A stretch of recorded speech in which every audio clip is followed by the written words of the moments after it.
Joining the company by phone from Texas, Republican Congressman Ron Paul. Congressman, you've been a frequent guest on this program talking about gold, about the Federal Reserve, and about Ben Bernanke, but we'd like to ask you today about jobs. What do we have to do to spur some real job growth in America? What do you think, sir?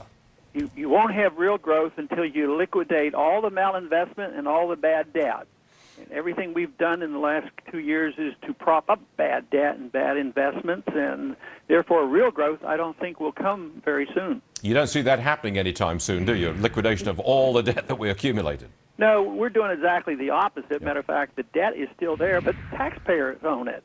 The people who ran up the debt and lived high on the hog are back living high on the hog again and getting the bailout.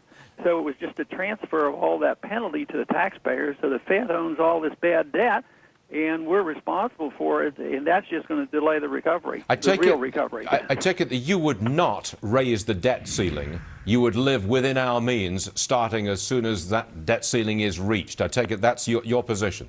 Absolutely. And you could pay your bills as you go along. You could have priorities. You could, pay the interest on the Treasury bills, so there's the foreign holders of the debt don't panic. But you could do that. It's not like all the money stops. So I think those who are saying the end of the world will come if we don't raise the debt limit. Matter of fact, it might usher in a new era of growth if we ever got, determined enough to do that. And people might say, hey, that is great. These people are serious. Maybe it would be a real boost to our economy and restore a lot of confidence. I'd love to take you on this one, but the producers are in my ear saying, ask him about Egypt, ask him about Egypt. So I'll defer to the producers and I'll ask you about Egypt. I've heard you on this subject before. You don't like the idea that we spend any money to the Egyptians or virtually anybody else. That's your position on Egypt, I think. No, it's your money. You earn it, you keep it, you spend it. If you like one faction in Egypt, you send your money over there. That's how a free society would work.